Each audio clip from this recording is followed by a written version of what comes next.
अनवर, मौला मेरे मौला,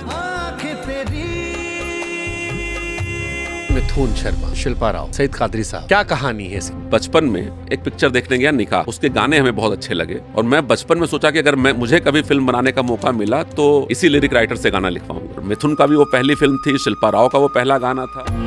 रख लूं छुपा के मैं कहीं। एक पिक्चर आपने और बनाई थी, फरेब, शिल्पा शेट्टी, शमिता शेट्टी, शायद इकलौती पिक्चर जिसमें दोनों बहन। फिल्म बनाने को सोच रहे थे और अनुराग कश्यप से मिले हम। अनुराग कश्यप ने कहा, भाई आर्टिस्ट तो मैं ला सकता हूँ लेकिन मैं आपके लिए क्यों लाऊंगा, मेरा क्या इंटरेस्ट है इसमें, थोड़ा उसकी एरोगेंसी है उसके। तो हमने कहा तुमसे एक कदम आगे हूँ, तुम्हें पैसा कमाना है, पैसा कमा चुके हैं। फिर हम लोग फरेब इसी जिद में बनाए। तो मुलायम जी की बात नहीं कर रहे आपने शिल्पा शेट्टी से? जितने कैबिनेट मिनिस्टर थे, मुख्यमंत्री थे, सब लोग आए प्रीमियर में। 2-4 दिन पहले अयोध्या में बम ब्लास्ट हुआ था। टाइम्स ऑफ इंडिया ने लिखा, ये किसी अयोध्या के लिए सिक्योरिटी मीटिंग नहीं है, ये फरेब फिल्म का प्रीमियर। और नेताजी ने टैक्स फ्री किया फिल्म को। लोग पिक्चर क्यों बनाते हैं? एक अट्रैक्शन है फिल्म का। मेरे से कोई पूछे तो फिल्म जो है बिजनेस तो अच्छा नहीं है, लेकिन अगर आपके पास ओरिजिनल बिजनेस है और आप में काबिलियत है, उस बिजनेस को बढ़ाने के लिए टूल्स अच्छा है। सईद कादरी साहब को कैसे जानते हैं? कमाल के लिरिसिस्ट। मेन कहानी है कि वो फिल्म में लिखने आए थे लेकिन उनको मौका नहीं मिल रहा था। जब ये बहुत अपसेट हुए तो ये बस पकड़ और जोधपुर लौट आए। बीमा एजेंट बन गए जाके। 20 सालों बाद करीब महेश भट्ट साहब जोधपुर जब गए, वहां से जो है भट्ट साहब उनके घर पहुंच गए और नया क्या लिखे हो, तो उन्होंने कहा कि मैं आपके ऊपर एक गाना लिखा था आने के बाद, आवारापन बंजारापन। तो आवारापन बंजारापन। मेडिसिन मैन हम कहते हैं यूपी का। आपने फरेब बनाई, अनवर बनाई, लेकिन आज आप यहाँ बैठे हैं एक समाज सेवी के तौर पर। जब आंखों के सामने एक जवान बेटा चला जाए तो जिंदगी के मायने कैसे बदल जाते हैं? डेली का रूटीन था कि शाम को मैं घर लौटूं तो ब्रीफकेस में पैसा होना चाहिए। बच्चों को कभी बड़ा होते नहीं देखा। जब बच्चों को समय देने का समय आया तो बच्चा नहीं रहा। मैं डिप्रेशन में चला गया था। मैं चिल्ला चिल्ला कर रोता था रात। मतलब आज भी मुझे लगता है अपने बेटे की डेड बॉडी में अपने कंधे पर लेके चलता हूँ। हर मिडिल क्लास का बच्चा या हर गरीब बच्चा, उसे कुर्बानियां बहुत सारी देनी पड़ती है। उसको देखने का नजरिया कैसे बदला आपका? दशरथ जैसा बाप दिखा दो, बन जाएंगे हम भी राम। तो अगर आप राम पैदा करना चाहते हो तो आपको दशरथ बनना होगा। ज्यादा इंपॉर्टेंस कौन है, कर्म या किस्मत? प्रारब्ध और कर्म। कभी फ्रस्ट्रेशन होती है कि अच्छा काम करने जा रहे हैं लेकिन उसमें भी लोग अड़चन डाल रहे हैं? एक बार अपने जन्मदिन के दिन हमने कहा कि भाई एक अस्पताल में चलो फल बांट के आते हैं। बड़ी सी बिल्डिंग, आप यकीन नहीं मानोगे, एक मरीज बेड पर नहीं मिला हमें कि हम उनको फल दे सके। तो डॉक्टर बोलता है यहाँ कोई नर्स नहीं है तो रात में कौन रुकेगा यहाँ। गाँव में तो मरते हैं लोग, कोई पूछने वाला नहीं, मर के जल जाते हैं। अध्यात्म क्या बदलता है जीवन में? आपको जीने का एक मकसद देता है कि भाई कोई मंजिल नहीं है आपकी, ये जीवन यात्रा। इस यात्रा को कितने अच्छी तरह से आप कंप्लीट करते हो, यही बस मंजिल है जीवन की।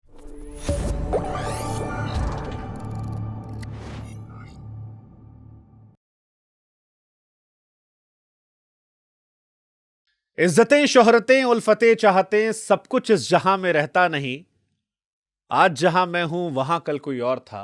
ये भी एक दौर है, वो भी एक दौर था। राजेश खन्ना साहब ने ये लाइन कही थी, लेकिन ये लाइन आज मेरे मेहमान पर सटीक बैठती है। सटीक इसलिए क्योंकि एक दौर था जब मेरे मेहमान फरेब और अनवर जैसी फिल्में बना रहे थे, दिन रात काम कर रहे थे, पैसा बना रहे थे। फिर जीवन में एक व्यक्तिगत त्रासदी आई, एक ऐसी त्रासदी जिसने अंदर तक झकझोरा भी, तोड़ा भी। लेकिन फिर उससे निकलकर उन्होंने एक ऐसी शुरुआत की जो आज कईयों के लिए इंस्पायरिंग है। हमारे साथ है राजेश सिंह दयाल साहब, जिन्हें मेडिसिन मैन हम कहते हैं यूपी का। कैसे हैं सर आप? बहुत बढ़िया। ये लाइन सही थी? जो आप बोल रहे हो बिल्कुल सही है, कोई ऐसा नहीं। अच्छा है। वो भी एक दौर था, ये भी एक दौर है। बिल्कुल सही है। किस दौर से आप चाहेंगे कि आपकी जिंदगी की शुरुआत करें, हम उस दौर से या इस दौर से? जिंदगी खुली किताब है, जहां से चाहो आप शुरुआत कर सकते हो। जवाब आपको दिल से मिलेगा। आपने फरेब बनाई, अनवर बनाई जी। लेकिन आज आप यहां बैठे हैं एक समाज सेवी के तौर पर जी। और जब मैं आपके बारे में पढ़ रहा था तो मेरे जहन में बार बार यह सवाल आ रहा था कि जिंदगी में हम पैसा बनाना चाहते हैं, नाम कमाना चाहते हैं, भागते रहते हैं, लेकिन फिर जब आंखों के सामने एक जवान बेटा चला जाए तो जिंदगी के मायने कैसे बदल जाते हैं, पैसे के मायने कैसे बदल जाते हैं? मेरी अपनी जिंदगी में मैंने बचपन से सुना था कि आदमी का डीएनए चेंज नहीं होता, लेकिन मैंने ये अपने जीवन में अनुभव किया कि जब ईश्वर चाहते हैं, जब ईश्वर कोई चीज़ को तय करते हैं तो आदमी का डीएनए भी चेंज होता है। आप इमेजिन नहीं करोगे शुभांकर जी कि मेरा डेली का रूटीन था कि शाम को मैं घर लौटूं तो ब्रीफकेस में पैसा होना चाहिए। और परिवार वाले भी देख के समझ आते थे कि आज थका लग रहा है, इसका मतलब ब्रीफकेस में पैसा नहीं है। और आज एक ये भी दौर है कि मेरे लिए पैसा, समाज में कोई पद, कोई मायने नहीं रखता। मुझे लगता है कि जिस गरीबों की जो आंसू है उसको पोंछ पाऊँ तो मुझे सबसे ज़्यादा सेटिस्फेक्शन मिलता है और हमें लगता है वही जीवन का एक मकसद है। आपने कहा कि हर रोज लौटते थे, पैसा कमाने की धुन थी। मैं इस उम्र में कई बार महसूस करता हूँ कि हम पैसों के पीछे बहुत भाग रहे हैं, परिवार को उतनी अहमियत नहीं दे पाते। बिल्कुल। बच्चों को बड़ा होते आज शायद आप नहीं देख पाए होंगे, बीवी को समय, माँ बाप को बूढ़ा होते देखना। वो घटना के बारे में थोड़ा हमें बताइए। उस घटना ने क्या बदला, कैसे आपको एक इंसान के तौर पर या जिंदगी देखने को कैसे बदला? क्योंकि आई एम श्योर इस दुनिया में लाखों करोड़ों लोग जो आपको सुनेंगे वो भी आज उसी रेस में है। अच्छा पैसा बना लेंगे, घर आ जाएगा, फिर और कमा लेंगे और बढ़ता जाएगा, जो अंतहीन यात्रा है।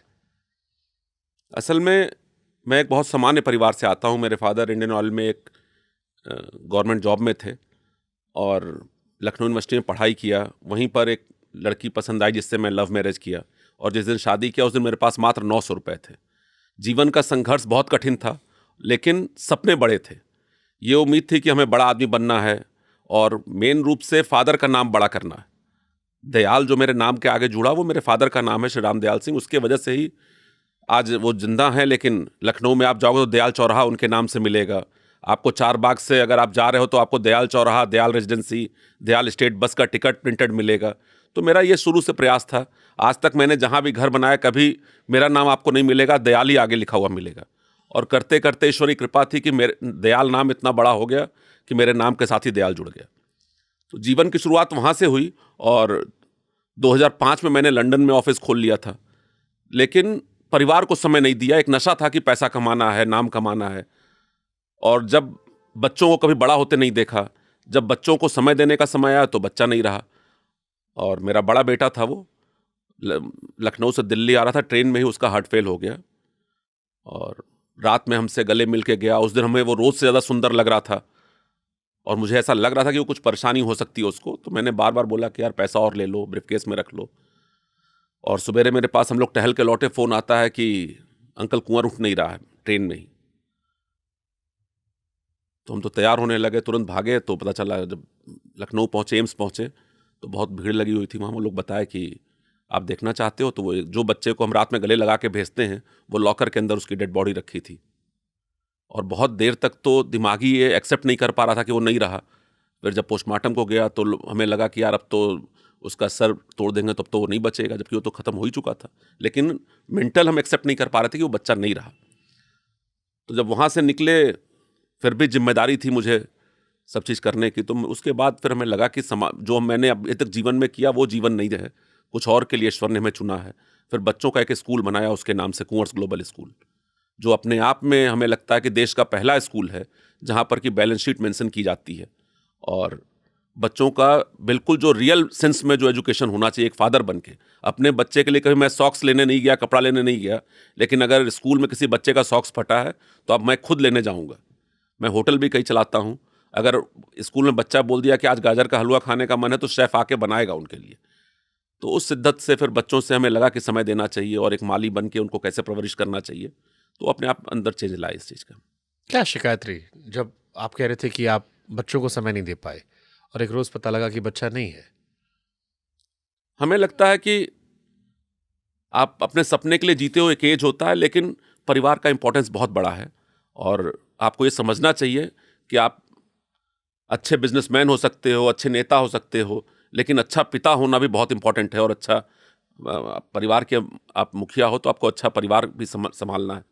और हमें लगता है हम लोग जो छोटी जगह से आते हैं या संघर्ष से बढ़ते हैं, वो इस चीज़ को समझ नहीं पाते। क्योंकि फादर भी आप बनते हो, पहली बार बनते हो, तो बहुत साल लग जाता है कि आप कैसे फादर हो, फादर कैसे बनना है, ये भी तो एक सीखने की बात है। लेकिन हमारे यहाँ इस चीज़ का एजुकेशन नहीं है। हम लोग एक ही दौड़ जानते हैं कि भाई कैसे सक्सेस होना है, बच्चों के लिए कैसे घर लाना है, कैसे बड़ी गाड़ी लेनी है। तो उस दौड़ में फंस जाते हैं। मतलब शायद हमारे यहाँ लोग सोचते हैं कि हम आर्थिक तौर पर कितना दे दें, वही एक पिता का दायित्व है। हाँ, कहीं ना वो दायित्व संसाधन दे दिया हमने, संसाधन दे दिया, बट वो जो कम्युनिकेशन, वो जो संवाद, वो नहीं कर पाते हम लोग, वो एक कमी रह जाती है। तो एहसास हुआ आज उस कमियों को पूरा कर रहा हूँ। मुझे लगता है कि आज मैं कहता हूँ कि मेरी दो बार जन्म हुआ। एक बार मेरी माँ से हुआ और दूसरा जन्म मेरी पत्नी से हुआ, जिसने अगर वो नहीं रहती तो मैं डिप्रेशन में चला गया था। मुझे 2 साल ब्रेन का इलाज कराना पड़ा बच्चे के न रहने के बाद। मैं चिल्ला चिल्ला कर रोता था रात में 4 बजे भोर में उठ के। तो उससे निकलने के लिए परिवार ही आपको सपोर्ट करता है किसी कष्ट आने पर। तो समय देना चाहिए परिवार को। मैंने मनोज मुंतशिर का पॉडकास्ट किया था, तो मनोज जी ने मुझसे कहा कि मैंने जीवन भर अपनी पत्नी की अहमियत नहीं की, काम में बिजी था। फिर आदिपुरुष आई, बवाल हुआ, सबने किनारा कर लिया, तब जाकर एहसास हुआ पत्नी कितनी बड़ी ताकत होती है। और अब जो नया जन्म हुआ उसमें मैं शुक्रगुजार हूँ उसका। मैं फिर वही पूछ रहा हूँ कि हर मिडिल क्लास का बच्चा या हर गरीब बच्चा जो अपने परिवार में पहली पीढ़ी में परिवार की हैसियत बदलता है, अपग्रेड करता है, उसे कुर्बानियां बहुत सारी देनी पड़ती है। कई लोग जीवन भर नहीं संभाल पाते। आपकी लाइफ में एक अनफॉर्चुनेट घटना हुई जिसके आपको आया। जिंदगी देखने का नजरिया कैसे बदला है, मैं वो जानना चाहता हूं कि आज जो नया बच्चा आपको सुन रहा है, जो मेहनत कर रहा है, जो भागा पड़ा, जो अपनी माँ का फोन नहीं उठा रहा, अपनी वाइफ से बात नहीं कर रहा, अपने बच्चों को देख नहीं रहा, वो सुबह उठ के मशीन की तरह जा रहा है, काम कर रहा है, शाम को लौट रहा है, जिसके दिमाग में चल रहा है कि मुझे पैसा दे जमा कर देना है ताकि बीवी शॉपिंग कर ले, बच्चा अच्छे स्कूल में पढ़ ले, उनको कोई कमी ना हो, माता पिता का इलाज हो सके, उसके लिए यही प्रायोरिटी है। लेकिन वो समय नहीं दे पा रहा सब कुछ करके। उसको देखने का नजरिया कैसे बदला आपका? और बहुत बड़ी लाइन है कि दशरथ जैसा बाप बना दिखा दो, बन जाएंगे हम भी राम। तो अगर आप राम पैदा करना चाहते हो तो आपको दशरथ बनना होगा। हम सब एक रेस में भटक रहे हैं। जैसे बंदर होता है ना, मदारी ने दिखाया, डमरू बजाया और बंदर नाचने लगता है, वो स्थिति हम सब की हो गई है आज, चूंकि भौतिक समाज है। और जब हम पेपर में ऐड देखते हैं कि एप्पल फ़ोन है या ये गाड़ी लॉन्च हो गई, तो हम आप दौड़ने लगते हैं कि यार ये हमको लेना है। उसके लिए क्या बलिदान है उसके पीछे, क्या हम मिस कर रहे हैं, बच्चे का क्या मिस कर रहे हैं, ये हम लोग समझ नहीं पाते। तो बैलेंस होना इंपॉर्टेंट है। सबसे कहना चाहता हूं कि अपने लाइफ में बैलेंस बनाना बहुत जरूरी है। जितना आपका विकास जरूरी है उतना आपके बच्चे के साथ आपका समय जरूरी है, क्योंकि वो बचपना दोबारा नहीं लौटेगा। जो आपकी पत्नी है वो आपका इंतजार करती है, उसकी फीलिंग्स जरूरी है। और हम लोग कहीं मशीन की तरह, आज हमें नहीं याद पड़ता कि बच्चे हम लोग बचपन में देखते थे, छत पे जा करके सोते थे तो देखते थे ये सप्तऋषि है, ये ध्रुव तारा है। आज बच्चे कहाँ चले गए हैं? कहानियां सुनाते थे लोग। हाँ, कहानियां सुनाते थे, सुनते सुनते सो और जाएगा। आज क्या हो गया है स्थिति कि हम लोग बिल्कुल मशीन की तरह हो गए। तो हमें लगता है इससे बचना चाहिए और ये बहुत दुर्भाग्यपूर्ण है। ठीक है, आपको मेडिसिन मैन का नाम दिया गया। तो ये जानना था कि मैं 2014 के बाद ये जो मेडिसिन मैन की यात्रा है ये कैसे शुरू हुई, इसमें कितना संघर्ष रहा? क्योंकि बीच में आपने जिक्र किया कि आप मेंटल परेशानियों से गुजर रहे थे, डिप्रेशन में आप थे, तो वो फेस क्या था? मेडिसिन मैन तो देखो, ये प्यार का एक ऐसा वो है जो हमें समाज ने दिया है। इसमें हमारा कोई बहुत विशेष योगदान नहीं। समाज में जब आप आंसू पोंछने के लिए जाते हो, जब गरीब, जो हमारे पिछड़े, जहाँ हमने जन्म लिया है, मैं देवरिया जिले का रहने वाला हूँ और बहुत पिछड़ा इलाका है आज भी, वो बिल्कुल बिहार बॉर्डर है, वहाँ आज भी वो व्यवस्था नहीं है। तो मुझे लगा कि तमाम लोग ऐसे हैं जो 6-6 महीने बिस्तर पे सड़ रहे हैं, छोटी छोटी बीमारियों में मर जा रहे हैं और कोई गिनती नहीं। तो हम उनके बीच में जब गए, उनका इलाज कराने लगे। लगभग 2 लाख लोगों का हम लोग ने इलाज कराया, ऑपरेशन कराए। तो मेडिसिन मैन का उसमें दिया गया, क्योंकि वहाँ पर पहचान हमारी जो थी किसी बिजनेसमैन की नहीं थी, किसी पॉलिटिकल उसकी नहीं थी। तो वहाँ पर मेरी पहचान एक समाज सेवी की थी। तो एक मेडिसिन मैन करके लोगों ने कहने लगे। और मुझे लगता है ये प्यार का नाम है और यही आज के राजेश सिंह दयाल की जो है वास्तविकता यही है। लेकिन ये एक रात का कहानी तो होगी नहीं। आपने अपने आप को कैसे पहले ठीक किया? दूसरों को मेडिसिन देने के पहले नहीं, मैंने पहले बताया कि ये एक डीएनए है जो भगवान चेंज करते हैं। और सबसे बड़ा चेंज जो है मुझे जो बच्चे के न रहने के बाद मैंने 7 बार पूरी गीता पढ़ी, जो मेरे लाइफ में बहुत बदलाव आया उसकी वजह से। और उस समय के जितने संत थे, मतलब किसी माध्यम से हम दलाई लामा जी के पास गए, 2 दिन उनके साथ रहे।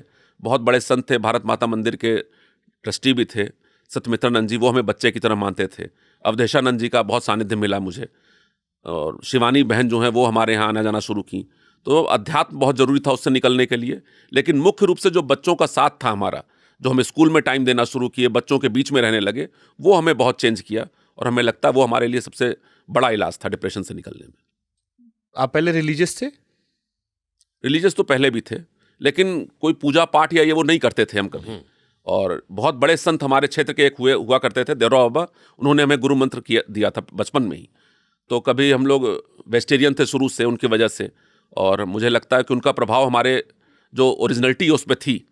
लेकिन इसके बाद जो अध्यात्म को समझे वो अलग अध्यात्म था, और हमको लगता है वो आकलन अपने आप को बदलने में बहुत सार्थक सिद्ध हुआ। अध्यात्म क्या बदलता है जीवन में? जब आप पूर्ण समर्पण देते हैं तब? अध्यात्म आपको एक जीने का तरीका देता है, आपको जीने का एक मकसद देता है कि भाई कोई डेस्टिनेशन नहीं है, कोई मंजिल नहीं है आपकी, ये जीवन यात्रा है। और इस यात्रा को समझना, कितने अच्छे तरीके से आप इसको जी लेते हो, इस यात्रा को कितने अच्छे तरह से आप कंप्लीट करते हो, यही बस मंजिल है जीवन की। कोई मंजिल तो ऐसी है नहीं। और मुझे लगता है कि गीता मेरे ख्याल से इसके लिए संपूर्ण किताब है, जिस पे आपको विश्वास करना चाहिए और पढ़ना चाहिए सबको। लेकिन जब भगवान, जैसे आपके जीवन में घटना हुई, कई बार लोग कहते हैं ना कि भगवान ही सब कुछ देखते हैं, भगवान ही करते हैं, तो क्या भगवान से शिकायतें नहीं होती? उसको कैसे धारण करें? क्योंकि अभी भी लोग जब दुख आता है तो भगवान से पूछते हैं कि आपने हमारे साथ क्यों किया ऐसा? देखिए, दो चीज है। हमें लगता है कि दुख जो है ज्यादा पावरफुल है। जीवन जो है सुख और दुख को मिला के बना है, और रात और दिन, सुख और दुख, ये साथ ही साथ चलेंगे। जब आपको देखोगे आप बहुत सक्सेस कहीं मिल रहा है, तो आप ये इंतजार कर लो कि बस अब दुख आने वाले ही है, दरवाजे पर आपका खड़ा है। और दुख आपको ज्यादा मतलब फोकस्ड करेगा आपको, मेरे ख्याल से। अगर दुख है, दुख आता है, अब आप खुशी में कहीं पिकनिक पे जा रहे हो तो वो दिन तो आप भूल सकते हो, लेकिन दुख में आपके यहाँ किसी का देहांत हो गया और वो यात्रा जो आप करोगे वो जीवन पर्यंत नहीं भूलेगा। तो दुख हमको लगता है कि आपको ज्यादा पावरफुल है और वो आपको ज्यादा ताकत देता है। ओके, इसमें रिलीजन क्या भूमिका निभाता है फिर? मैं फिर जानना चाह रहा हूँ, जैसे दुख, एक्सट्रीम दुख आया, आप डिप्रेस्ड हुए, इसके बीच में कब ये थॉट आया बच्चों का, कब ये थॉट आया ईश्वर का? ये अपने आप था, सलाह थी किसी की? नहीं, अपने आप था। और अध्यात्म यही भूमिका आपको निभाता है कि आपको ताकत देता है कि वो जो था वो सत्य नहीं है। आप देखो, जब अभिमन्यु मरा तो अर्जुन अवसाद में चले गए थे, तो कृष्ण ने बोला आप उनसे मिलना चाहते हो, अभिमन्यु से? तो अर्जुन बोले हाँ, हम मिलना चाहते हैं। और जब उनको उस लोक में ले गए, वो मृत्यु लोक में के ऊपर ले गए, तो अभिमन्यु बोला, रोने लगे अभिमन्यु को देख के अर्जुन। तो बोला कौन हो तुम? कई जन्मों में तो मैं तुम्हारा पिता रहा हूं और आज तुम मेरे पिता थे, तो इसमें कोई ऐसी बात नहीं है। और समझाया उसको। उसके बाद उनका अवसाद खत्म हुआ। तो अगर आपको सत्य पता चलेगा तो ये तो कैमरा ऐसे फिट है तो आप बाप, बेटे, माँ सब दिखाई दे रहे हैं। कैमरा ऊपर फिट कर दो तो कई जन्मों का आप आकलन करते हो उसमें, और मोह ही कष्ट देता है, तो मोह से बचते हो आप, तो ताकत मिलती है आपको। तो आज जिंदगी में आपकी क्या जरूरतें हैं, क्या मायने हैं, क्या आपको अपेक्षाएं हैं? अब जीवन को कैसे देख रहे हो? मुझे लगता है कि क्या मकसद है आज के दौर में? मेरा एक ही मकसद है कि कैसे लोगों के आंसू को पोंछ पाओ आप। ये सबसे बड़ी ताकत हमें देती है। आज मेरे पास करीब करीब 1800 एम्प्लॉय काम करते हैं। आप विश्वास नहीं मानोगे, मेरे ख्याल से पहली संस्था है जहां पर कि रहने से लेकर खाने तक की सबकी व्यवस्था मैं खुद करता हूं। किसी भी एम्प्लॉय को ये नहीं कि अगर कोई व्यवस्था करनी है तो उसको खाने के लिए सोचना है, सुबह ब्रेकफास्ट के लिए सोचना है। तो आप 1000 रुपए कमाते हो, आपकी नीड 100 रुपए की है तो आप 200 रख लो। इनसिक्योरिटी आपके अंदर 300 रख लो, लेकिन 700 रुपये आपको समाज को लौटाना चाहिए। और मेरे ख्याल से इससे बड़ा पुण्य कुछ नहीं कि अगर आप जो कमा रहे हो, अगर ईश्वर ने आपको दिया है, एक कप में एक कप ही पानी आएगा, एक जग में एक जग आ जाएगा, बाल्टी है तो बाल्टी भरेगा। तो ईश्वर आपको पात्रता ही देते हैं। ईश्वर का अगर आशीर्वाद आपको मिलेगा तो पात्र बनाएगा आपको। तो पात्र आपको अपने लिए नहीं बनाया कि आप ले लो और खाली एप्पल का फ़ोन यूज़ करो और डायमंड की अंगूठी पहन लो और बड़ी गाड़ी से चलो। अगर पात्रता ईश्वर ने दे रहा है आपको, तो इस वजह से दे रहा है कि आप और लोगों के लिए आगे करो। ये कब पहली बार एहसास हुआ करके? और ये जो जिन लोगों के लिए आप करते हो, कोई ऐसी घटना है जो आपको बेहतर एहसास कराती है? हाँ, एक घटना है। एक ऑपरेशन थिएटर में पीजीआई में मैं गया था। एक मेरे रिलेटिव थे, उनका ऑपरेशन हो रहा था। तो वहाँ पर जो ऑपरेशन ओटी के सामने बेंच, बहुत एक ही बेंच पड़ी थी। तो जब मैं वहाँ पहुँचा तो एक बुजुर्ग आदमी, उस पर गरीब सा आदमी था, उस पर बेंच पर बैठा हुआ था। वो हमें देखते उठ गया वहाँ से, और जा करके वहाँ जब खाली कर दिया बेंच तो हम बैठ गए। बैठने के बाद हमारे दिमाग में ये रहा कि क्यों उठ के ये चला गया, और वो जाके एक दीवार पर किनारे ज़मीन पर बैठ गया हमें देख के। और फिर उसके मुझे बाद में बहुत ग्लानि हुई कि मेरे ख्याल से जो मैंने सोने की चैन पहना है या जो ये रिंग पहना है, ये एक ऐसे माध्यम है जो आदमी से आदमी को दूर करता है। और शाम को आप विश्वास नहीं मानेंगे शुभांकर जी, शाम को जब मैं घर लौटा तो चैन, अंगूठी सब निकाल के रखा। मैंने कहा ये मेरे लिए नहीं बना है, क्योंकि ये एक इंसान को इंसान से दूर करता है। काफी सच्चाई है इस बात में जी। वैसे तो कहते हैं कि दान ऐसा करो कि एक हाथ से करो, दूसरे को दिखाई ना पड़े, लेकिन फिर भी कई बार लोगों को भी इंस्पायर करने के लिए बताना भी ज़रूरी होता है। आपके बहुत सारे स्कूल हैं, अस्पताल हैं, हम चाहते हैं बताएं कि अब तक आपने कैसे लोगों की ज़िंदगी पर असर डाला है। देखिए, एक तो उत्तर प्रदेश के ब्लाइंड एसोसिएशन का मैं अध्यक्ष हूँ, जिसके नाते तमाम सारे ब्लाइंड बच्चों को जो कोई नहीं जानता, उनका मैं टेक केयर करता हूँ। करीब हज़ारों बच्चे हैं जिनको मैं पढ़ाता हूँ, जो कोई नहीं जानता लखनऊ में।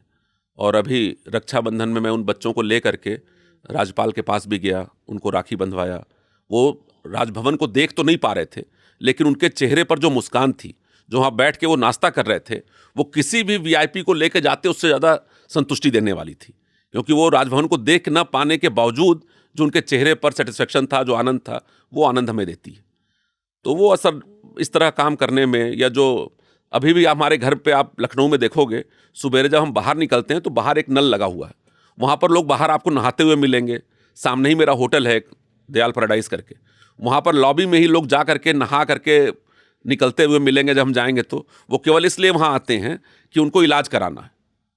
वो गरीब घर के होते हैं, कई बार तो ऐसी होती है कि ऐसे ऐसे महिलाएं होती हैं जिनको हम अपने गाड़ी में बैठा करके ले गए पीजीआई और उनका इलाज कराए, क्योंकि कोई व्यवस्था नहीं हो पाई। तो वो उम्मीद से आते हैं, इस उम्मीद से हमारे पास अगर आते हैं तो हमें लगता है कि हमें बहुत सेटिस्फेक्शन देता है ये चीज़। बट जैसे मैं बहुत सारे बाबाओं के पास जाता हूँ, बहुत सारे मौलवियों के पास जाता हूँ, अलग अलग धर्मगुरुओं के पास जाता हूँ, समाज सेवियों के पास जाता हूँ, और कई बार बड़ी डिसअपॉइंटमेंट होती है कि हाथी के दांत खाने के कुछ और, दिखाने कुछ और।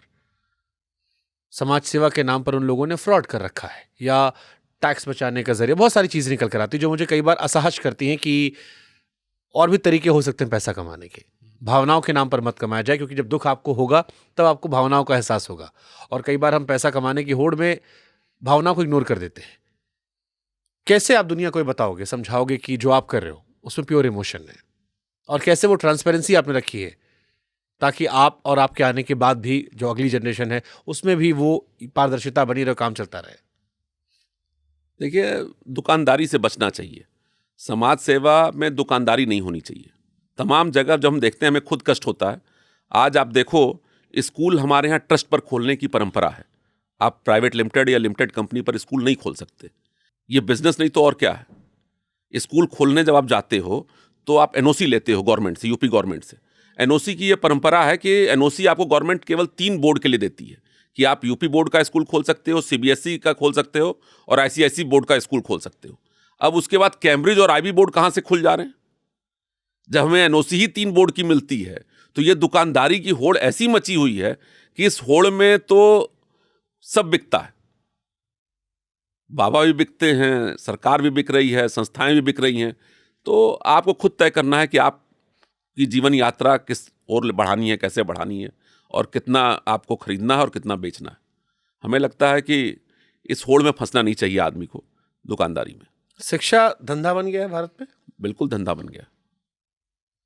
कैसे? आप तो खुद भी स्कूल चला रहे हो, आपको बेहतर इनसाइड आइडिया पता होगा। नहीं, आपसे हमने बताया कि किसी फ्रेंचाइजी की क्या जरूरत है। आपको समाज सेवा करना है, आपको बच्चों को शिक्षा देना या ज्ञान देना है, इसके लिए फ्रेंचाइजी की क्या जरूरत है? आप हमें एक कॉमन सेंस बता दो। अगर हमें बिजनेस नहीं करना है तो हमें फ्रेंचाइजी खरीद के लाने की क्या जरूरत है?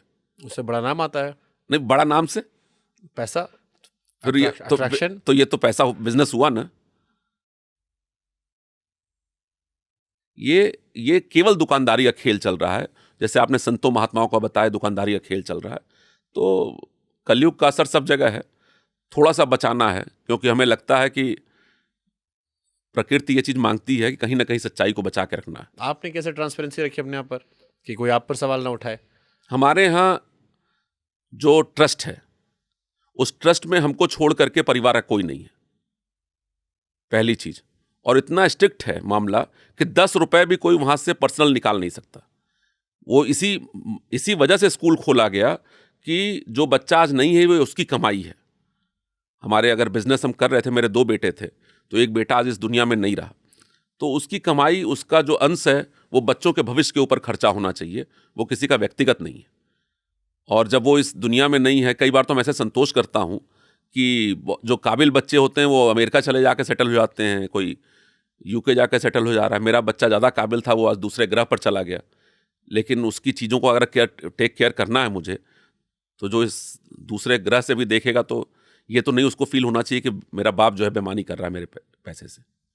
तो उस ईमानदारी के साथ मैंने वो इंस्टीट्यूशन को खड़ा किया है, और वहाँ 10 रुपए की बेईमानी नहीं। ये बोझ परेशान करता है आपको? बहुत परेशान करता है। मतलब आज भी मुझे लगता है कि अपने बेटे की डेड बॉडी में अपने कंधे पर लेके चलता हूँ, और इसी वजह से किसी चीज़ में हमें आज तक अहंकार नहीं हुआ, और मुझे लगता है कि उस यात्रा को मैं पूरा कर रहा हूँ जिम्मेदारी को। शिकायत नहीं होती भगवान से कभी कि सब दिया, जिनके लिए कर रहे थे वो छीन लिया? नहीं, भगवान ने बहुत कुछ दिया है, शिकायत का तो कोई सवाल ही नहीं है। भगवान जो देता है वो बहुत देता है, और इतने सारे बच्चे दिया, इतना लोग प्यार करते हैं। आप विश्वास नहीं मानोगे, शायद मेरा बेटा या मेरा परिवार, जब मैं कैंप लगाता हूँ 5-5 हज़ार लोग आते हैं शुभंकर जी, और गरीब गरीब लोग, कोई कपड़े में बांध के पूड़ी ला रहा है, कोई रोटी ला रहा है, कोई सब्जी ला रहा है, और वो खिलाता है जब आपको, तो मुझे लगता है कि परिवार बड़ा हो जाता है। जब आप केवल, मैंने बोला पात्रता ईश्वर देता है ना, तो जब आप अपने परिवार के बारे में सोचोगे, अपने बारे में सोचोगे तो ईश्वर उतना देगा। परिवार के बारे में सोचोगे तो ईश्वर उस पात्र को ही भरेगा कि आप अपने परिवार के बच्चे को अच्छी जगह पढ़ा लो। मोहल्ले के बारे में सोचोगे तो ईश्वर वो भी भरेगा। लेकिन जब समाज के बारे में सोचने लोगे, मैं इतना बड़ा आदमी नहीं हूं, लेकिन ईश्वर वो भी करता है कि इतना हमसे सेवा करा ले रहा है, 2 लाख लोगों का इलाज करा ले रहा है, तो आपको बड़ा जब दिल से सोचोगे ना, तो ईश्वर देता बहुत है, और प्यार भी बहुत देता है, लोगों का प्यार बहुत मिलता है। तो मुझे लगता है कि वो कोई अंतर ही नहीं लगता। आपकी एक जिंदगी और थी 2014 से पहले। मेरे बड़े फेवरेट कंपोजर हैं मिथुन शर्मा। मेरी सबसे पसंदीदा फीमेल सिंगर्स में से एक नाम है शिल्पा राव। राइटर्स में, लिरिसिस्ट में मुझे पसंद है सईद कादरी साहब। और ये बड़ा अजीब इत्तेफाक है कि वो तीनों आपसे जुड़े हुए हैं। जी अनवर, मौला मेरे मौला, जी। क्या कहानी है इसकी? कैसे मिले आप मिथुन से? कैसे आपने मिथुन को, शिल्पा राव को डिस्कवर किया? क्या रिश्ता है इन लोगों से आपका? देखिए, बहुत बचपन में बनारस में पढ़ता था क्वींस कॉलेज में, तो मैं एक पिक्चर देखने गया निकाह। उसके गाने हमें बहुत अच्छे लगे, और मैं बचपन में सोचा कि अगर मुझे कभी फिल्म बनाने का मौका मिला तो इसी लिरिक राइटर से गाना लिखवाऊंगा। फिर कुछ ऐसा संजोग बना कि मैं फिल्म बनाने पहुंचा, बॉम्बे पहुंचा, तो मैंने निकाह की सीडी मंगाई और बोला कि भाई इस राइटर से मिलवाओ हमें। तो हसन कमाल साहब बहुत बुजुर्ग हो गए हैं, वो बोले हम लिखते नहीं हैं। हमने कहा भाई मेरे बचपन का विषय आपसे गाना लिखवाना, तो उन्होंने अनवर का एक गाना लिखा, मोहब्बत तो एक जावेदा जिंदगी है। अरे क्या खूबसूरत गाना है। तो उसमें जो है उन्होंने शिल्पा राव से, मिथुन पहली उसकी फिल्म थी अनवर, और शिल्पा राव और क्षितिज दोनों ने उसमें ट्रायल सॉन्ग खाली गाना रिकॉर्ड किया था इस गाने को। और जब वो गाना हम सुने तो मैंने कहा नहीं, इसी से फाइनल गवाओ आप दोनों से। और मिथुन का भी वो पहली फिल्म थी, शिल्पा राव का वो पहला गाना था, और क्षितिज का भी पहला गाना था। अभी भी वो लोग जो गाने बनाते हैं या जो उसका, वो हमें भेजते रहते हैं, मिलेंगे तो वो पैर ही छूते हैं। तो हमें लगता है कि वो प्यार, और बच्चा था मिथुन हमारे सामने बिल्कुल। कितने साल के मिथुन थे तब? मुझे लगता है कि 23-24 साल का रहा होगा। ओके। हाँ, जिस समय अनवर आई थी, 2007 की बात है। 2 गाने बहुत चले थे अनवर, 3-4 गाने, इनफैक्ट 3 सारे गाने चले थे। सारे गाने चले। मौला मेरे मौला, हाँ, मोहब्बत तो एक जावेदा जिंदगी हाँ। है। मीका सिंह ने भी उसमें गाना गाया था। नहीं, उसमें मीका सिंह ने नहीं गाया था। एक गाना शायद उनका है, उनको बड़ा अलग से नहीं, वो दिलवर मेरा रूठ गया, इस तरह का एक गाना था। वो पंकज अवस्थी करके एक सिंगर था, बहुत डिफरेंट गाना था वो। बहुत चला तो नहीं, लेकिन गाना बहुत डिफरेंट था। मैं चेक करता हूँ, क्योंकि मीका ने मुझसे, मिथुन ने मीका से गाना बड़ा अच्छा गवाया है। हाँ। जो बड़ा अलग सा गाना है। लेकिन अनवर में मीका ने नहीं गाया था, रूप कुमार राठौड़ ने। रूप कुमार राठौड़, मौला मेरे मौला। मौला मेरे, क्या कमाल की उनकी आवाज़ है। तो मिथुन से क्या एक्सपीरियंस, कैसे मिथुन को आपने साइन किया, थोड़ा बताइए ना। मिथुन मेरे बड़े फेवरेट्स कंपोजर्स में से एक हैं। फिल्म में हमारा डायरेक्टर था मनीष झा, बहुत टैलेंटेड डायरेक्टर है, जिसने कई बार कई नेशनल और इंटरनेशनल अवार्ड पाया है उसने। तो उसका सजेशन था कि मिथुन एक लड़का है, बहुत अच्छा कोशिश कर रहा है, हम लोग को मिलना चाहिए। और हम लोग ट्रायल के तौर पर मिथुन को बोले कि भाई इस गाने का एक रिकॉर्ड करो, इसको बनाओ। तो उसने बनाया, और उस पर हमें लगता है कि इतना अच्छा बनाया था मौला मेरे मौला, तो हमने कहा बस इन्हीं को फाइनल करो मिथुन से। फिर हम लोग ने पूरा सब गाने उससे बनवाए। फिर शिल्पा राव की पहली स्मृति क्या है आपके मन में? क्योंकि वो तो कॉलेज से सीधे हायर होके आ गई थी, पहला गाना था। बहुत अच्छी सिंगर है, मतलब उसका नेचुरल टैलेंट बहुत हमें लगता है उसके अंदर है, आवाज उसकी और सब, तो बहुत ही अच्छा लगा। बड़ी अलग सी आवाज उनकी, बहुत अलग सी आवाज। तो आज जब मिथुन को या शिल्पा को आप देखते हो कि वो झंडा गाड़े बैठे हैं, मिथुन का तुम ही हो आता है, मैं फिर भी तुमको चाहूंगा भी, धुन आया था, सैयारा में भी। शिल्पा तो आज के टाइम में टॉप की सिंगर बन गई है, शाहरुख के लिए सारे गाने गा रही हैं। फिर मन नहीं करता कि एक बार दोबारा पिक्चर बना ले? अब असल में वो पिक्चर वाली दुनिया से बाहर आ गया, वो ओरिजिनलिटी में ज़्यादा विश्वास करता हूँ। वो रील की दुनिया अब हमें बहुत आकर्षित करती नहीं, क्योंकि मुझे लगता है कि जो नेचुरल है वो तो गांव में है, वो देखना ज़्यादा आनंद देता है। फिल्म की दुनिया बहुत रास आती नहीं। एक पिक्चर आपने और बनाई थी, फरेब। मनोज वाजपेयी साहब हीरो है। हाँ, मनोज वाजपेयी। शिल्पा शेट्टी, शमिता शेट्टी, शायद इकलौती पिक्चर जिसमें दोनों बहनें थी। हाँ, बड़ी इंटरेस्टिंग सी स्टोरी भी उसकी थी। हाँ, दीपक तिजोरी साहब डायरेक्टर थे। हाँ, क्या सोच के बनाई थी? दोनों बहनों को आपने कास्ट कर लिया था? हम लोग फिल्म बनाने को सोच रहे थे, और अनुराग कश्यप से मिले हम लोग, वो बनारस का ही था चूंकि। और अनुराग कश्यप से थोड़ा हम लोग का हॉट टॉक हो गया उस समय। अनुराग कश्यप ने कहा भाई आर्टिस्ट तो मैं ला सकता हूं लेकिन मैं आपके लिए क्यों लाऊंगा। पहला स्टेटमेंट उसका यही था कि भाई मैंने जीवन भर इतना यहाँ पर अपनी जो की है तो आपके लिए मैं क्यों करूंगा, मेरा क्या इंटरेस्ट है इसमें। ये अनुराग कश्यप ने कहा? अनुराग कश्यप ने कहा। क्यों ऐसा कहा उन्होंने? वो थोड़ा उसके एरोगेंसी है उसके अंदर। उस समय खाली वो ब्लैक फ्राइडे बनाया था, हम लोग को पूरा ब्लैक फ्राइडे दिखाया भी। हमने कहा ये बताओ कोई फिल्म बनाया तो आर्टिस्ट कहाँ से आप अरेंज करो। कहता मैं क्यों करूँगा। तो हमने कहा अच्छा, हम लोग भी यूपी के ही थे। हमने कहा भाई देखो तुमसे एक कदम मैं आगे हूँ, तुम डायरेक्टर हो और पैसा कमा के फिल्म बनाओगे और हम पैसा कमा के तब आए हैं यहाँ पर, तो तुमसे एक कदम आगे हूँ। तुम्हें पैसा कमाना है, पैसा कमा चुके हैं, तो फिल्म तो मैं बना ही लूँगा, आप हीरो हीरोइन लाओ या ना लाओ। तो फिर हम लोग फरेब इसी जिद में बनाए। फिर दीपक तिजोरी कैसे मिले आपको? मुंबई की दुनिया है, जब जाओगे काम करने तो सब मिलते ही रहते हैं। पैसा जेब में भट्ट साहब से हमारा परिचय था। हाँ। तो भट्ट साहब ने ही पूरा अरेंज कराया और फरेब टाइटल भी उनके पास थी, भट्ट साहब के पास। पहले वो फरेब बना चुके थे तो वो टाइटल भी अपनी दी है हमें फरेब। पिक्चर ने मुनाफा कमाया दोनों में से किसी ने? लोग पिक्चर क्यों बनाते हैं? देखो ज़्यादातर लोग जो ये जाते हैं वो तो एक अट्रैक्शन है फिल्म का। हाँ। लेकिन मेरे से कोई पूछे तो फिल्म जो है बिजनेस तो अच्छा नहीं है, लेकिन अगर आपके पास ओरिजिनल बिजनेस है और आप में काबिलियत है तो उस बिजनेस को बढ़ाने के लिए टूल्स अच्छा है। तो अगर आप फिल्म मेकिंग में हो और उसका इस्तेमाल कर सकते हो, जो अमर सिंह जी ने किया, रिलेशंस अच्छे बनते हैं और बिपाशा वाली फोन कॉल अभी लोगों का आकर्षण तो रहता ही है हीरो हीरोइन से। हाँ। तो आपका अप्रोच और एक टूल्स है बस बिजनेस। तो जैसे आपकी फिल्म में शमिता शेट्टी, शिल्पा शेट्टी थी। शिल्पा अभी भी वायरल है। हाँ। तो उस टाइम किसी नेता ने नहीं कहा आपसे कि एक बार बात करवा दीजिए शिल्पा जी से? नहीं, प्रीमियर तो हम लखनऊ में किए। हाँ। लखनऊ में प्रीमियर किया और आप विश्वास नहीं मानोगे, टाइम्स ऑफ इंडिया का हेडिंग था कि उस 2-4 दिन पहले अयोध्या में बम ब्लास्ट हुआ था, टिफिन बम फटा था अयोध्या में। तो टाइम्स ऑफ इंडिया ने लिखा कि सब जितने कैबिनेट मिनिस्टर थे, मुख्यमंत्री थे, सब लोग वेव में आए प्रीमियर में।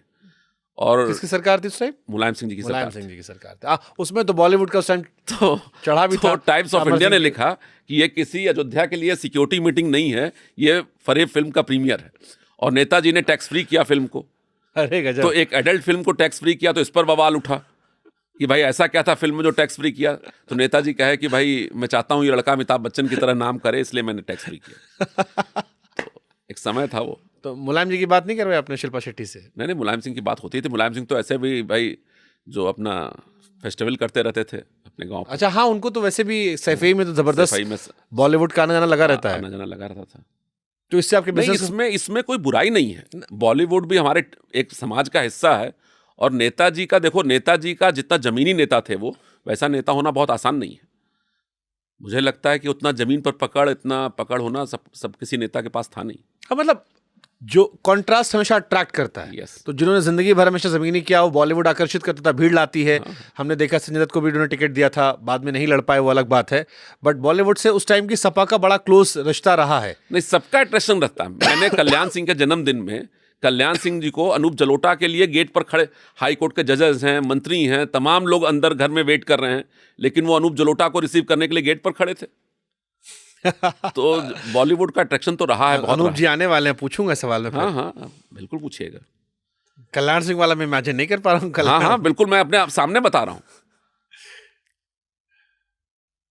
हालांकि उस टाइम अनूप जी भजन गाते थे। बाद में उनका भी थोड़ा मन डोला। सईद कादरी साहब को कैसे जानते हैं आप? कमाल के लिरिसिस्ट हैं, बहुत कम सोशल मीडिया पे आते हैं, बातें कम करते हैं। आप कैसे जानते हो उन्हें? सईद कादरी का एक फेज था जब मेरे ख्याल से मर्डर फिल्म रिलीज हुई थी, कहो ना कहो और भीगे होंठ तेरे। वहां से सईद कादरी का सफर शुरू हुआ। बल्कि उसके भी पहले एक जिस्म पिक्चर आई थी, उसमें आवारापन बंजारापन करके गाना उन्होंने लिखा था। सईद कादरी का एक फेज था जब जितने भी अवार्ड होते थे, स्टारडस्ट अवार्ड हो, फिल्म फेयर अवार्ड हो, अगर 3 गाने सेलेक्ट हो रहे हैं तो 2 गाने उन्हीं के सिलेक्ट होते थे। संजोग से हमारे भी दोनों बार जो है हमारे गाने सेलेक्ट हुए। अनवर में मौला मेरे मौला हुआ और बरस जा बादल उसमें हुआ, फरेब में। तो सईद कादरी ने हमारे लिरिक्स लिखे और अच्छा हमारी दोस्ती हो गई थी उस दरमियान उनसे। तो कुछ उनके बारे में बताए ना, दोस्ती थी उनके बारे में लोग जानते कम है। मित्र हैं तो कुछ इनसाइडल कहानी आप सुना सकते हैं उनके बारे में। सईद कादरी की तो मेन कहानी है कि वो फिल्म में लिखने आए थे, गाने लिखने आए थे, लेकिन उनको मौका नहीं मिल रहा था। और महेश भट्ट साहब के बहुत अच्छे मित्र थे वो। और वहाँ से एक काश फिल्म आई थी जिसमें वो गाना लिखना चाहते थे और महेश भट्ट साहब उसके डायरेक्टर थे। कोशिश बहुत की, लेकिन प्रोड्यूसर ने डांट दिया कि नहीं भाई नहीं, आप हम इनसे नए राइटर से नहीं लिखवाएंगे गाना। तो रात में जब ये बहुत अपसेट हुए, महेश भट्ट मना कर दिया इनको कि भाई गाना हम नहीं ले पा रहे हैं तुम्हारा, तो ये बस पकड़े और बस पकड़े कहे कि अब सलाम कर रहा हूँ बॉम्बे को, वापस लौट रहा हूँ, और जोधपुर लौट आए। धीरे धीरे करके भट्ट साहब बहुत बड़े हो गए, लेकिन ये जो है अपना बीमा एजेंट बन गए जाके जोधपुर में, और अपना शायरी वारी लिखते थे डायरी में। बहुत दिनों बाद, 20 सालों बाद करीब, महेश भट्ट साहब जोधपुर जब गए, जोधपुर गए तो बोले यार एक हमारा मित्र था यहाँ पर जोधपुर का, वो शायर है सईद कादरी। तो लोग बोले शायर तो नहीं है लेकिन वो बीमा एजेंट है। वहाँ से जो है फिर भट्ट साहब उनके घर पहुँचे पता करके, तो सईद कादरी साहब से बोले यार तुम आए नहीं, मैं तो इतना फिल्म बनाने लगा तब भी तुम नहीं आए। कहे अब क्या आते जब इतना उस चीज़ में बेइज्जत हो चुके थे बॉम्बे में। तो कहे और नया क्या लिखे हो? तो उन्होंने कहा कि मैं आपके ऊपर एक गाना लिखा था आने के बाद, आवारापन बंजारापन। तो वो गाना उन्होंने उठाया उनसे, और उसके बाद फिर इनकी 2.2 शुरुआत हुई, और वहाँ से शुरुआत हुई और अच्छी शुरुआत हुई। बट ये भी कमाल की कहानी नहीं कि 20 साल बाद एक आदमी को उसकी उचित सम्मान मिला। स्टार है वो, जब लिखा है तो उस समय होना है। तो आप मानते हैं समय बड़ा ताकतवर है? बिल्कुल होता है, बिल्कुल समय के आगे सब। बिल्कुल बिल्कुल बिल्कुल। आपको अगर गुमान है कि आप भगवान बन रहे हैं तो आप ना उतर आइए जमीन पर, समय कब उतार देगा? समय सब ईश्वर है। जब जो चीज स्टार आपका है उस समय आता है। तो ये कर्मों के हिसाब से होता है या किस्मत के हिसाब से होता है? ज्यादा इंपॉर्टेंस कौन है, कर्म या किस्मत? प्रारब्ध और कर्म। थोड़ा इसको व्याख्या कीजिए। देखिए हमारे हिंदू मैथोलॉजी में ये जीवन जो है ये जन्म नहीं है, पूर्व जन्म और उसके पूर्व जन्म से पीछे से चला आता है। और रीबर्थ की एक साइकोलॉजी है हमारे यहाँ हिंदू परंपरा में, कि हम लोग अपने कर्म के अनुसार जो है फिर जन्म पाते हैं। और जहाँ पर यात्रा आपकी समाप्त होती है, जैसे कोई आप संत हैं और आप खत्म होते हैं, तो आपकी जो साधना है वो खत्म नहीं होती, वो वहीं से आप स्टार्ट लेते हो। या जो यात्रा आप कर रहे हो, अभी आप पॉडकास्ट इतना अच्छा कर रहे हो या एंटरटेनमेंट कर रहे हो, अगला यात्रा भी आपका जहाँ छोड़ोगे वहीं से स्टार्ट होगा। तो प्रारब्ध उसी को कहते हैं कि आप पीछे से जो लेके आ रहे हो उसके हिसाब से फिर आदमी आगे। मोदी जी को आप देख लो, मोदी जी के एक जन्म में कि एक आदमी हिमालय पर जाके तपस्या भी कर लिया हो, एक आदमी संघ का प्रचारक भी हो। तमाम बार आप देखते होगे वायरल होता है कि वो संघ के कार्यालय में झाड़ू भी लगा रहे हैं, और 13 साल मुख्यमंत्री भी रह लेते हैं, दिल्ली में दरी बिछाई और 12 साल प्रधानमंत्री भी 15 साल रह लेते हैं। तो ये एक जन्म की यात्रा नहीं हो सकती किसी भी आदमी की। हम लोग ये सोचते हैं यार कैसे ये संभव है, तो ये हमको लगता है जन्मों की यात्रा होती है जो पीछे से आदमी लेके आता है। तो कर्म के साथ साथ आपकी डेस्टिनी भी है। बिल्कुल, पिछले जन्मों का लेखा जोखा। और मौजूदा आदि गुरु शंकराचार्य किस उम्र में खत्म हो गए आप कल्पना करो। 30 साल में। 30 साल में। और उतने में वो चारों धाम, ना हवाई जहाज थी ना गाड़ी थी, चारों धाम की स्थापना कर लेना। तो ये सवाल तो मैं सच में सोच के हैरान होता। मतलब आप कल्पना करो, कहां पर बद्री आश्रम, कहां पर रामेश्वरम। आज केदारनाथ जाने में हालत खराब होती है, आप नहीं कर पाओगे। आज केदारनाथ जिसको जाना होता है, अगर आप पैदल जा रहे हो तो, जबकि आप वहां तक तो गाड़ी जाते हो, सिर्फ ऊपर चढ़ान की यात्रा पैदल करनी होती है, और हमारी हालत खराब होती है। तो ये यात्रा आदि गुरु शंकराचार्य की निश्चित तौर पर एक जन्म की नहीं है, वो पीछे से यात्रा चली आ रही थी जो उन्होंने 30 वर्ष में पूरा कर लिया। और जब वो पूरा करते हो आप, तो समय आपका एक तरह से पूरा होता है। तो जीवन और मृत्यु के विवेकानंद की यात्रा देखो आप, कितने समय में कितनी पॉपुलैरिटी। तो ये यात्रा है। तो फिर जीवन और मृत्यु कैसे देखते हो आप? जीवन और मृत्यु तो एक बहुत समान है। हम लोग इसको बहुत, हमें तो लगता है कि मृत्यु जो है इससे आपका और विकसित वर्जन है। हम लोग के लिए चूंकि मोह है तो हम लोग सोचते हैं कि यार मर गया ये तो अब बताओ रोना पिटना मच जाता है, लेकिन हमें नहीं लगता कि आत्मिक दृष्टि से वो कोई कष्ट की बात है। भाई आप एक कुत्ते को भी बांध के रखो तो स्वतंत्रता चाहता है ना। ये शरीर तो हमारा आपका बंधन है ना, आत्मा के लिए ये बंधन है। और ऐसे भी कहा गया है कि मृत्यु लोक में हम भोगने आते हैं। पर हम तो इसी को सब कुछ मान के बैठे हैं। लेकिन हमें, हमारा अपना आकलन है कि इसके बाद की यात्रा ज्यादा सुखद होगी, क्योंकि बंधन से मुक्ति हर आदमी चाहता है। ये शरीर से जब आत्मा मुक्त होगी तो 100% वो ज्यादा सुखदायी होगी। तो मोह से कैसे बचे फिर? क्योंकि मोह तो है, ये मेरा स्टूडियो है, ये मेरा घर है, ये मेरा परिवार है, ये मेरी बीवी है, ये मेरा बच्चा है, ये मेरा पैसा है, ये मेरा सामान है। आपने अनुभव से क्या सीखा फिर? कैसे बचे मोह से? वो अपने आप ईश्वर जब चाहेंगे तो छुड़ा देंगे। वो वही बताया कि प्रारब्ध का सब फल है कि आपको अगर कोई यात्रा तय करनी है तो आप प्रेम से तय करोगे, नहीं तो कष्ट से तय करोगे। करा तो ईश्वर तो करा लेगा। जो ईश्वर ने आपको आपके लिए तय किया है, वो अगर आपको ये लिखा है कि बच्चों के लिए आपको काम करना है या गांव में जाके सेवा करना है, तो आप या तो प्रेम से करोगे, और आप अगर बहुत मोह में फंसे हुए हो, ये पैसा और ये धंधा, ये होटल, ये, तो ईश्वर फिर जबरदस्ती कराएगा, करा लेगा। यहाँ से आपकी आगे यात्रा क्या है? अभी भी महत्वाकांक्षाएं हैं या आप मान लिया है कि यात्रा ही है जो एक्सप्लोर होता जाएगा? यात्रा है, महत्वाकांक्षा नाम की कोई चीज़ नहीं, यात्रा है। इस यात्रा को आज सुबह उठे, आज सुबह से कैसे उसको सफल करें, क्या अच्छा करें जो किसी काम आ सके, ये शरीर काम आ सके, जो आपने कमाया है वो काम आ सके, तो फिर फल है। जैसे कहीं सुगबुगाहट पड़ी थी मैंने कि आपने बीजेपी से टिकट मांगा, आपको नहीं मिला, तो ये महत्वाकांक्षा नहीं थी? देखिए, बीजेपी से टिकट मांगने के पीछे एक कारण था। हम लोग बहुत संघर्ष करते थे और आज भी करते हैं।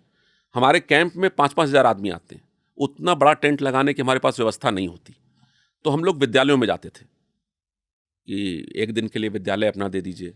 जब विद्यालय लेते थे तो विद्यालय के ऊपर जो है दबाव बनता था, नेता को ये डर लगता था कि यार ये तो बहुत लोकप्रिय हो रहा है, तो कैंप वहाँ पर जो अध्यापक हैं या प्रिंसिपल हैं उसको सस्पेंशन होने लगता था। तो ये लगा कि ये सुविधा है, मतलब जो काम, जो हमारी यात्रा है उस यात्रा में सपोर्ट हो जाएगा। लेकिन नहीं भी हुआ तो कोई बात नहीं, अगला कैंप हम जेल में लगा रहे हैं। हमें लगता है कि सबसे ज्यादा आध्यात्मिकता कष्ट में, अध्यात्म में और मेरे ख्याल से अवसाद में जेल के अंदर में रहने वाले लोग हैं। तो अब अगर विद्यालय में किसी को सस्पेंड करते हो, आप ये करते हो, तो जेल में तो आपको परेशानी नहीं होनी चाहिए। तो हम लोग जेल चुने हैं अभी कि जेल में जितने लोग, एक एक जेल में इतने बंदी हैं, परेशान हैं। बट जैसे आपका पैसा है, नाम है, सब कुछ है, महत्वाकांक्षाएं आती हैं कि मेरे को अब राजनेता बन जाना है, विधायक, मंत्री, या अब नहीं लगता हमें।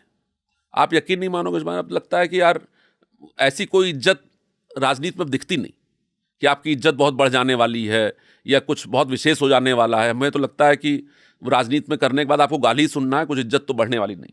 और समाज में ऐसे ही आपकी प्रतिष्ठा है तो आप अच्छा लगता है हमें। राजनीति कोई महत्वाकांक्षा नहीं हमारी। ठीक है। समाज सेवा के नाम पर जो फ्रॉड होता है, भ्रष्टाचार होता है, जो मैंने पहले भी जिक्र किया, इसे कैसे रोक सकते हैं?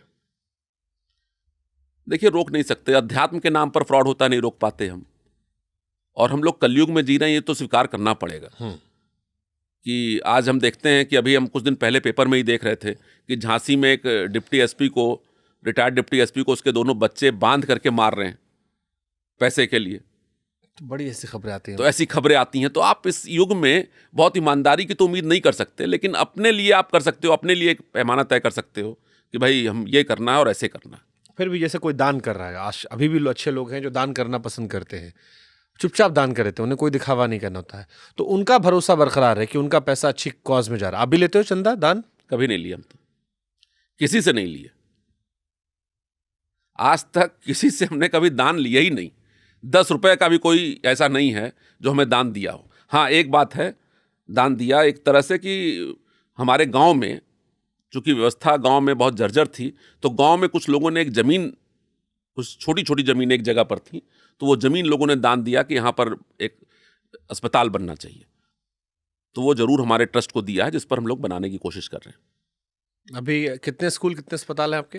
नहीं, अभी हम लोग यूपी का सबसे पहला मेडिकल कॉलेज बना रहे हैं जो 1000 बेड का है, और उस पर काम चल रहा है हम लोग का। क्योंकि हमें लगा कि जब तक अपना नहीं रहेगा तो गरीबों का इलाज सही नहीं हो पाएगा। उसके बाद भी जो हमारे लोग काम कर रहे हैं उनसे हमने यही बोला कि भाई कैसे आप इसको सस्ता कर सकते हो, ये बताओ, कैसे हम पैसा बचा सकते हैं। हमने ये बोला उनसे कि भाई साड़ी खरीदने जाते हो तो स्टूल पर बैठाने का तो साड़ी वाला पैसा लेता नहीं, साड़ी बेचता है, आपको चाय भी पिलाता है, ठंडा भी पिलाता है। तो आप अस्पताल में तो आप हर चीज़ का पैसा लेते हो। 10 रुपए की दवा आप 200 में बेचते हो, बेड का पैसा अलग लेते हो, पैथोलॉजी का पैसा अलग लेते हो। तो ऐसा कोई काम करो कि जो जनरल वार्ड है वो फ्री में हो या 10 रुपए में हो, जहाँ गरीब आदमी आके इलाज करा सके और वही इलाज करा सके, उनको भोजन हो सके, उनके लिए हो सके। तो ये व्यवस्था करने की कोशिश कर रहे हैं। कभी फ्रस्ट्रेशन होती है कि अच्छा काम करने जा रहे हैं लेकिन उसमें भी लोग अड़चन डाल रहे हैं? जैसे आपने कहा कि स्कूल में काम करवाने गए तो वहाँ कैंप लगाने से लोगों ने मना करवा दिया, सस्पेंड कर दिया, तो ये फ्रस्ट्रेट करता है कभी? नहीं, निश्चित फ्रस्ट्रेट करता है, फ्रस्ट्रेट करता है, कई बार फ्रस्ट्रेट करता है कि भाई ये तरीका नहीं होना चाहिए, सहयोग होना चाहिए। और विकास के इस दौर में भी आप विश्वास नहीं मानोगे हम लोग कितने पीछे हैं। ये देखना है तो आपको गांव में जाके देखना होगा। एक रेवती जगह है जो बिल्कुल बलिया का एक जगह है रेवती, जो बिल्कुल आखिरी गांव है, उसके बाद जो है बिहार शुरू हो जाता है। वहाँ एक प्राइमरी स्कूल में हम गए, आप विश्वास नहीं मानोगे, आप वहाँ 10 मिनट बैठ नहीं सकते, पेशाब की इतनी बदबू थी। 2 कमरे में प्राइमरी पाठशाला चल रही है जहाँ हम इतनी बड़ी बड़ी बातें करते हैं, तो ये देख के कष्ट होता है हमें। एक बार अपने जन्मदिन के दिन हमने कहा कि भाई एक अस्पताल में चलो फल बांट के आते हैं। बड़ी सी बिल्डिंग थी, बहुत बड़ी बिल्डिंग थी, आप यकीन नहीं मानोगे, एक मरीज बेड पर नहीं मिला हमें कि हम उनको फल दे सकें। हम बोले भाई ऐसा क्यों, इतने बड़े बिल्डिंग में कोई यहाँ बीमारी नहीं है? तो डॉक्टर बोलता है यहाँ कोई नर्स नहीं है, तो रात में कौन रुकेगा यहाँ पर? जहाँ नर्स है वहाँ डॉक्टर नहीं है, जहाँ डॉक्टर है वहाँ नर्स नहीं है, जहाँ दोनों है वहाँ मशीन काम नहीं करती। कोई डीएम, कोई एमडी, कोई एमएस गांव पे जाके काम करने को तैयार नहीं है। ऐसा नहीं कि सरकार की मंशा नहीं है, लेकिन ये डॉक्टर काम करने को गांव जाने को तैयार नहीं है। बेसिक फैसिलिटीज अगर आप नहीं देंगे तो आदमी बचता है, बचता है भाई। 30-35 साल तक पढ़ा है और पढ़ने के बाद गांव में जाके कैसे वो काम करेगा? आपको बेसिक फैसिलिटी देनी होगी। अगर वो बीवी बच्चा लेके जा रहा है, हाँ, तो उसका बच्चा भी पढ़ सके, बीवी भी मॉल जाना चाहती है, बच्चे से स्कूल में पढ़ाना चाहता है। अगर बेसिक में बात करो, मॉल तो चलिए नहीं लग्जरियस भी आ गया, हाँ, लेकिन अगर बेसिक है कि साफ सुथरा वॉशरूम तो है, इतनी बुरी व्यवस्था है मेडिकल की, आप विश्वास नहीं मानोगे। आप बलिया में 250 डॉक्टरों का पोस्ट है और 93 डॉक्टर पोस्टेड है। मतलब केवल एक ही गांव में काम हो रहा है आज भी, इस सरकार में भी, कि केवल रिफर किया जाता है कि आप बीमार होके गए, छोटी सी बीमारी है, आपको रिफर किया जाएगा कि आप मऊ चले जाओ, मऊ से रिफर किया जाएगा कि आप बनारस चले जाओ, आप देवरिया चले जाओ, आप गोरखपुर चले जाओ, आप लखनऊ चले जाओ। और उस रिफर के चक्कर में आदमी मर जाता है, आके जलाया जाता है, कोई गिनती नहीं। हम गांव में जाते हैं, एक एक दिन में छोटे से गांव में 3-3, 4-4 तेरही हम अटेंड करते हैं। लखनऊ में जिस शहर में हम रहते हैं, हमारे मोहल्ले में पूरे गोमती नगर इतनी बड़ी कॉलोनी है, कोई मरता हुआ इतना दिखाई नहीं देता हमें। मरता भी है तो पता चलता है कि भाई मर गए, ये गाड़ी आ गई। वहां गांव में तो मरते हैं लोग, कोई पूछने वाला नहीं, मर के जल जाते हैं, बहुत सामान्य सी बात है मरना, और छोटी छोटी बीमारियों में मरते हैं। दुर्भाग्यपूर्ण है। कोई ऐसी किताब या फिल्म जिसने आपका जीवन देखने का नजरिया बदला, या आप रेफर करना चाहोगे कि ये किताब पढ़नी चाहिए या फिल्म देखनी चाहिए? देखिए, फिल्म तो मैं बहुत दिन से देखा नहीं, बहुत लंबा समय हो गया, हमें लगता है 10-15-20 साल हो गया हमें कोई फिल्म देखा हूँ ऐसा याद नहीं पड़ता, क्योंकि ज़्यादा काम में ही व्यस्त रहा। और किताब में हम गीता छोड़ के बहुत आध्यात्मिक किताबें बहुत पढ़े नहीं, रामायण कई बार पढ़े और गीता पढ़ता हूँ, यही सब पढ़ता हूँ। तो ऐसा रामायण और गीता, इनसे क्या सीखा आपने? देखिए, रामायण तो आपको किस तरह से जीवन में जीना है, पारिवारिक किस तरह से आपका रिश्ता होना चाहिए, पत्नी का पति से कैसा रिश्ता होना चाहिए, बाप बेटे का क्या रिश्ता होना चाहिए, भाई भाई का क्या रिश्ता होना चाहिए, मित्र का मित्र से क्या रिश्ता होना चाहिए, ये हमें रामायण सिखाता है। और अपनी युद्ध को आपको कैसे लड़ना है, जीवन के जो युद्ध है, जो आज के प्रैक्टिकल लाइफ में जो आप संघर्ष करते हो, उसको कैसे जीतना है, ये आपको गीता सिखाती है। सुंदर। तनाव के वक्त में कैसे संतुलन बनाएं? बच्चों के साथ टाइम स्पेंड करो, हमको लगता है उससे बड़ा स्ट्रेस बस्टर तो कोई है नहीं। और जितना बच्चे इर्द गिर्द रहेंगे आपके, उतना आप तनाव से रिलैक्स रहोगे। मुझे तो यही लगता है, बच्चों की मुस्कुराहट, बच्चों की तोतली आवाज़, बच्चों की बातें हमें रिलैक्स करती हैं। और हमारा एक पोता है, वो हमारा सबसे बड़ा दोस्त है आज के समय में ऐसे भी, तो मुझे बच्चों का साथी रिलैक्स देती है। अगर आपको कोई एक डिनर पार्टी होस्ट करनी हो और उसमें 3 मेहमान बुलाने हो, कौन होंगे, क्यों होंगे?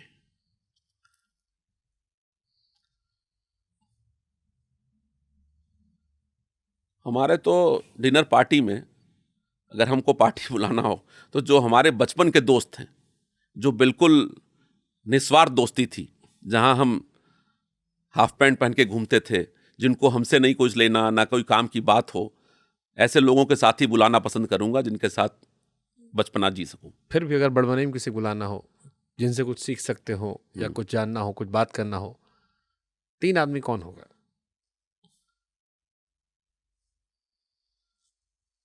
कुमार विश्वास जी पहला नाम है उसमें। ओके। कुमार विश्वास जी से मैं बहुत जुड़ा हुआ भी हूँ और उनको फॉलो भी करता हूँ और उस आदमी को पसंद भी करता हूँ। ठीक है, चलिए उनको तो हम ही बुला देंगे। हाँ, एक तो कुमार विश्वास हुए। पॉलिटिशियन में हमें कोई बहुत रास नहीं आता आज के दिन में। किसी और क्षेत्र से? अध्यात्म में अवधेशानंद जी हमारे बहुत करीब हैं, मेरे हर सुख दुख में रहते हैं। अध्यात्म से उनको बुलाना चाहूँगा। एक नाम रह गया। तो आपके विश लिस्ट में तीसरा आदमी ही नहीं है? तीसरा आदमी शुभांकर मिश्रा जी हो सकते हैं। अब आज के बाद से तो ये हो सकता है कि आप हैं। कोई एक आखिरी सलाह अगर आपको दुनिया को देनी हो अपने अनुभव से, उतार चढ़ावों से, जीवन के ब्लैक एंड व्हाइट से। बहुत बड़ा सपना देखो, उसको जीने की कोशिश करो।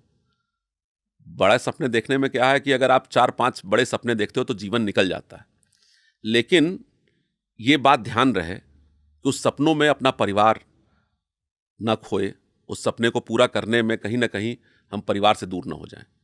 तो बैलेंस बना के जीना है, मतलब सपने को पूरा भी करना है और परिवार को समय भी देना है।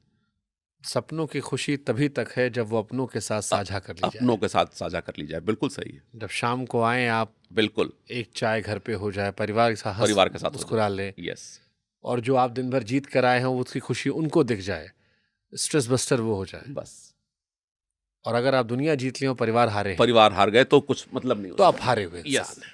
आपने जीवन में कुछ हासिल नहीं किया, क्योंकि ये सब यहीं रह जाएगा। हाँ, सब यहीं रह जाएगा, एकदम सही है। भगवान ने पूछेंगे कि अल्टीमेटली तुमको कमाने नहीं भेजा था। नहीं, मैंने तो देखा है, मेरा जो भाई है, बड़ा भाई, हम लोग 2 भाई हैं, वो हैंडीकैप्ड है। जब कुंवर की डेथ हुई तो वो 13 दिन हमारे साथ था, और जितने दिन वो मेरे साथ था मेरे पास ताकत थी। 13 दिन बाद जब वो गया, अपने घर गए, और तब मुझे लगा कि मेरे में क्या खोया हूं और क्या ताकत मेरी खत्म हुई है। तो परिवार होता है, उसको लेके चलना चाहिए। मुझे लगता है कोविड ने बहुतों को एहसास कराया एकदम कि आप पैसा कमाने शहर की चकाचौंध में गायब थे, लेकिन जो असली खजाना भगवान ने आपको दिया था आपके परिवार का, वो नहीं देख पाया। मनोज मुंतशिर ने मुझे पॉडकास्ट में बड़ी अच्छी बात कही थी। कहा कि हम लोग अपने परिवार में माँ बाप को फ़ोन नहीं लगाते। अगर एक बार आप उनका जीवन कैलकुलेट करो, एक इंसान की सामान्य उम्र, और ये कैलकुलेट करो कि आप दिन भर में कितनी बार अपनों से बात करते हो, और फिर जब आप जोड़ोगे तो आपको एहसास होगा कि कुछ लिमिटेड कॉल सी बची हैं। जिस दिन वो नहीं रहेंगे, उस दिन जब वो फ़ोन नंबर खाली रहेगा और मिलाओगे, कोई आवाज़ नहीं उठाएगी, then you will realise what you have lost. लेकिन एक बात यह भी है कि सफलता आपको अकेला कर देती है। आप बताओ, कृष्ण के बच्चों का नाम शुभांकर जी आप बता पाओगे? नहीं। कृष्ण बहुत अकेले थे, पूरा यदुवंश खत्म हो गया उनके सामने, और वो असहाय से थे।